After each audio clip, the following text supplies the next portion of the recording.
Welcome to the party, pal, and welcome back to the Dungeon of Andy Milligan Final Wars. We're done. This epic 8-part journey is coming to a close. This is the final installment. I hope you've been with me since the beginning. I've gone through ups and downs with this with this release from Severin, and I'm happy to report that this final installment is going to come with some really big surprises. Let's open it up, take a look at the last few films we will be discussing. We get a trio of films to swan song our way out of this box set and bid adieu to Andy Milligan. And I'm happy to report they're damn good. They feel very different from the typical, Milligan-esque type movies. And maybe that's a good thing. And maybe I'm not a fan of the Milligan aesthetic, but wow, these last two movies are really good. I'm shocked to report. Shocked but ecstatic to share the news. Let's talk about Carnage, which is my favorite film on the disc. This is a bloody haunted house movie, almost in keeping with modern films at the time. This is from 1984, so it's definitely one of his older films, and you can tell he's learned a lot. The camera's fairly steady. There's not a lot of that shaky, wild, erratic camera that's typical of his earlier work, and there's almost a more professional sheen to the whole damn thing. And I gotta be honest, watching this movie, I'm sitting there expecting the typical Milligan stuff, and then what unfolds is a surprisingly competently made, well-paced, and creepy haunted house movie, and I was thrilled. I was giddy. I couldn't believe my eyes. Well, everything that unfolds in the movie, of course, still falls into the conventional, low-budgety, cheesy tropes of a haunted house movie. The first half of the movie is sort of almost playful in nature. The scissors move around, a cup slides across the table, a picture frame changes. Like the ghosts are kind of like trickster, prankster ghosts for the first half hour. I'd say the first half of the movie. It starts off pretty bleakly, though. The film is about a husband and wife, apparently recently married. The bride and groom commit a murder-suicide. He shoots her in the head, and then he takes his own life. That's how the movie begins. And I'm already thinking, damn, that's definitely Milligan. That's a real bleak-ass way to start the movie. But then the movie sort of changes a little bit, and we meet a young couple. Not really young. They look like they're in their 40s, but they buy a new house. It's the same house that the bride and groom died in. And they're happy to have this kind of old, quaint home as their new home, and they're excited about decorating and all that stuff. And then stuff starts to move. You see ghostly things happen. You kind of guess, okay, I guess the bride is still here, the groom is still here, and they're going to be playful ghosts. Second half of the movie, all fucking bets are off. Holy shit. I don't know what happened. It's almost as if Andy wrote the first half of the movie in the morning when he just woke up, and then throughout the day, he just kept drinking and getting drunker and drunker. And then the movie just goes off the fucking rails, but in such a beautiful way. And this becomes a very violent, vicious, bloody, gory ghost movie. Probably the goriest ghost movie ever fucking made. And it lives up to the name Carnage. It's essentially the story of a bride and groom who want their house to stay their house, and they won't let anybody else move into it. And they'll do whatever it takes to get people out of their house. Even if that means shoving, a pitchfork through their neck and then disemboweling their guts and stringing their guts all over the basement. That happens. That happens in the movie. It's pretty fantastic. It overall is a shocking and rewarding experience. And to me, coming in as a Milligan novice, I mean, I knew of his work, but I didn't study it. I didn't really necessarily rewatch it or anything like that. As a Milligan novice, honestly, Carnage is my favorite movie on this box set. Now, funny enough, Stephen Thrower book, which I'll talk about a little bit later, Carnage is talked about as one of Andy's lesser movies, which I don't know what that says about me and whether I can be considered an Andy Milligan fan or not. But I really enjoyed Carnage. A bloody, violent, vicious, haunted house movie with some real great gore gags and a really fun twist. I really enjoyed this movie quite a bit.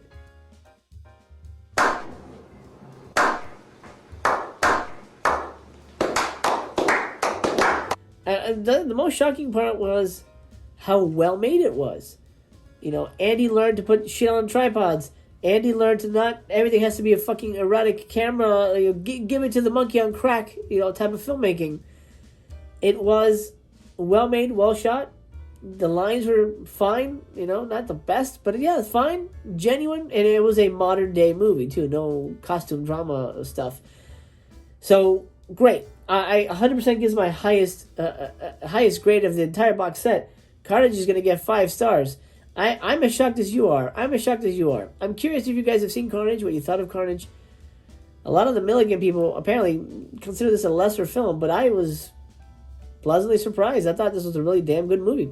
Next up, Blood from 1973. This is definitely more of a Milligan-esque movie. What we have here is the son of Larry Talbot, the Wolfman, and the daughter of Dracula have wed, and they're working together to find a cure for their conditions. It's more of that costume drama type of filmmaking. It's definitely something more akin to something like The Rats Are Coming, or Torture Dungeon, or maybe a little bit like The Man with Two Heads. But it's a way better movie. And it clips along. It's 69 minutes. Super short movie. It clips along. It's never really boring. There's a lot of interpersonal drama going on. There's not a lot of... discs are sliding out already. There's not a lot of monster stuff, so don't expect monster stuff. I mean, you probably get as much monster stuff in this as you do in The Rats Are Coming. And that's like, you know, the finale. I think you see the Wolfman twice, fleetingly. And I don't know why Andy purposefully kept the monsters in the dark. The movie starts off, you know, again, sort of the same type of storylines. A house is bought by this Dr. Orlovsky, who is the son of Larry Talbot. He's a doctor doing research, and he needs a quiet home to do his secret research. His wife and his servants come in. His wife is like a zombie-fied vampire woman, you know, because she was in the sun, and he's trying to cure her vampirism, and they're using some kind of plants. So there's killer plants in this as well. You know, for a 69-minute movie, there's a lot jam-packed in here. There's a revenge subplot with some kind of accountant guy. There's killer plants. There's vampires trying to eat people. There's a werewolf trying to hide his curse. It's a pretty satisfying movie, and I think of all of Andy's costume monster type movies, I say this is my favorite. This is way better than The Rats Are Coming, way more engaging than The Rats Are Coming. I feel The Rats Are Coming is a pretty limp film overall, but Blood is quite engrossing. To me there was never a dull moment, and maybe that's because the pace was right and the length was right. But Blood is a satisfying little low budget 70s monster movie. Again, you don't get a lot of monster action, and it is pretty dialogue heavy. But the monster stuff you get, the weird kind of gore moments, like there's a maid that's got like a fucked up leg, and she's got like these weird scars on it. It's pretty gross. There's a butler with no legs that, you know, walks around on like a little skateboard kind of thing. Well, not walks around, walks around. I don't know. I was kind of charmed by it. I really enjoyed it. And maybe because I went in sort of really wanting to love this last disc. But the movies did most of the work for me. I really loved Blood, and I think it's a real standout when it comes to his costume dramas. Let's talk about special features. Now, one of them does include an extra feature, but the only other supplement you get is a trailer for Monstrosity. That is one of Andy's later films. I don't know why it's on the set. I'm guessing it's a rights issue. I know Garage House Pictures had it, so maybe they just didn't want to release it. I don't know what was going on. but we don't get to see monstrosity. But the trailer shows you enough, and it looks like honestly looks like a piss poor garbage film. So I'm kind of glad it's not here, because I think I probably would have hated it. To be completely honest with you, the other supplement on here is Toga Party. What the hell is Toga Party? Well, it's a movie from 1979, the year I was born, so it's 42 years old. 84-minute movie, originally titled Pelvis. It's about a singer, Pelvis, get it? Yeah, it took me about 40 minutes into the movie where I realized, oh, wait a minute, Elvis and Pelvis, I get it. Anyway, country singer guy wants to make it big in the big city, and he meets sleazy record producers and managers who want to exploit him and make him a sex object, and that's essentially what it is. I believe the producers wanted to make a Rocky Horror Picture Show type of movie. They missed the mark, but to be fair, it's actually not a bad movie. It's called Toga Party because Andy was hired by Michigan, his longtime distributor and financier, to shoot sexy footage to spice up the movie. I guess maybe to go off of the success of Animal House and movies like that. So it's called Toga Party because the movie has these bizarre Toga Party sequences sandwiched into the movie. Where basically, and it's the same footage recycled, honestly. Half-naked women running around, guys in toga sheets, painting naked women, eating deli meats, drinking punch. And there's a character from the movie, from the original film, Pelvis, in those sequences, sort of telling the tale of Pelvis, of the character, of the story, of what the actual movie was. He's telling that story. That's essentially what Toga Party is. And I guess it comes as no surprise that the worst part about Toga Party is the Toga Party stuff.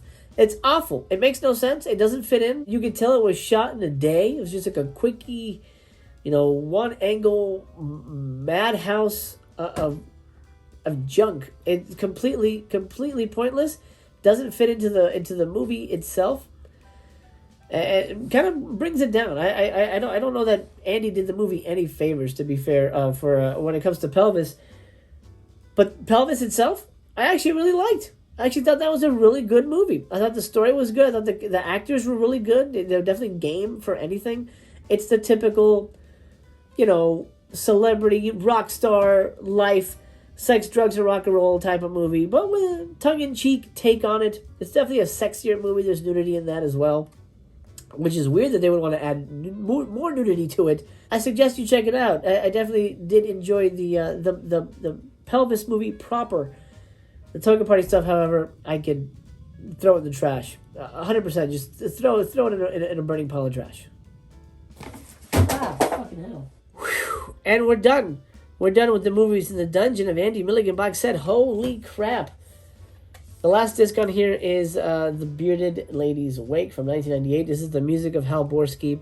I think it includes 2 30-minute little bits of music that Hal put together. They have nothing to do with the movie. The movie's on the set or anything, but it's a little CD. I don't really have a CD player anymore. I have no real interest in checking it out. I'm sure it's fine, but I have no thoughts on it, to be honest. But that's it. The box set is done. Oh my god. Wow. What a ride. We're not completely done with the box set, though. The movies are done, but let's talk about the piece de resistance, the book by Stephen Thrower, Andy Milligan's Venom. Wow. Now, I don't own the book that was released by Jimmy McDonough, I believe his name is, the Ghastly one. I don't own it, and I don't honestly have any interest in reading it. I hear it's good, I hear it's great, but I have zero time to devote any more any more of it to Andy. Would be quite a strain on my marriage and my life. Andy Milligan's Venom, though, gives me everything I need to know about Andy Milligan. You don't need the book if you have this.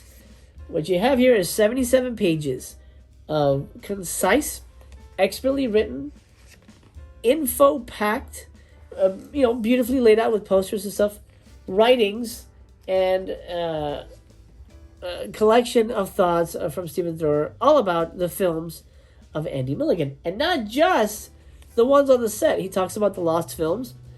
You know, he talks about the LA films, Monstrosity and Weirdo. It is a concise essay on the works of Andy Milligan, and it gives context, it gives history, it gives you a greater understanding of the filmmaker and the era and the releases and the reception of his films. And it's honestly all you ever really need to know about Andy Milligan. Really great addition, and something that is an essential supplement to the works of Andy Milligan. So I highly recommend you do read the book along with the set. It allows you, I think, to interpret the films a little better. I think it allows you to embrace the films a little better, know where he's coming from, all that good stuff. Overall, I'm pretty impressed with this box set. I think Severin Films did the Lord's work with this release, for better or worse. Not all the movies were great. I'd say probably I'll give you my top three. I was going to rank them, but I felt like that would be too difficult, honestly. Top three.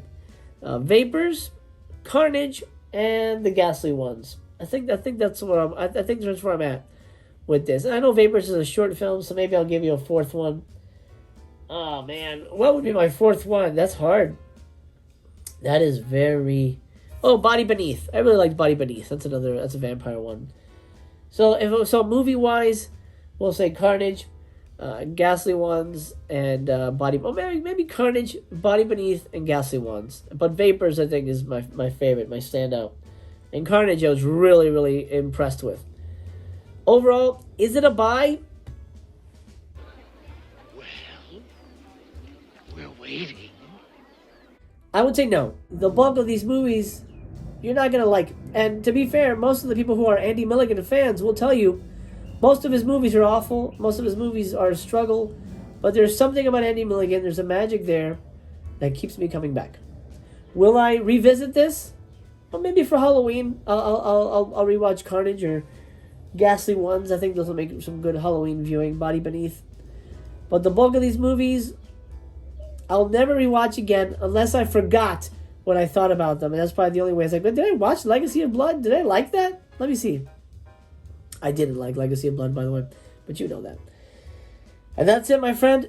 Time to put the dungeon in the dungeon. That's all she wrote for the Dungeon of Andy Milligan. Now, I love doing these sort of series-based, in-depth deep dives on these box sets. And I'd like to get your take on what to do next. I've got three choices, and I'd like for you to help me decide.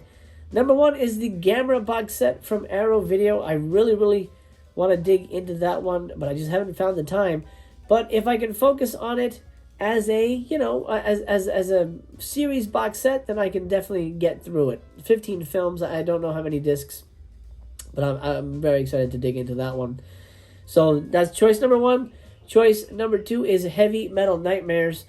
I just got this from Grindhouse Video during the Arrow sale. It looks amazing. It looks very bizarre. I'd love to dig into the films and all the special features and really understand that filmmaker's mindset. So let me know if that's one you think would make for some interesting, serialized, in-depth reviews. And number three, Essential Fellini. I have been dying to dig into the Essential Fellini box set. Again, I believe it's like 14 films. It's a lot. It's a big one. It's got a big booklet. It's a lot. There's a lot to dig in there. That would be a big series as well. Probably comparable to the Gamera box set for sure. So that's your choices: Gamera box set, Heavy Metal Nightmares, or Essential Fellini. Let me know in the comments what you think I should choose as the next in-depth series-based box set review. I can't wait to dig into something else like that. I had a lot of fun with the dungeon. I hope you had a lot of fun with me as well. For now, my friend, I'm going to bid you adieu. I hope this video has found you well. I appreciate you sharing your time with me. I know your time is precious, and I'm honored that you would spend it with me. My friend, I love you. As a matter of fact, I love you just the way you are. Remember that. Remember that. It's very important. I hope Andy rests in peace, and I remain to be continued.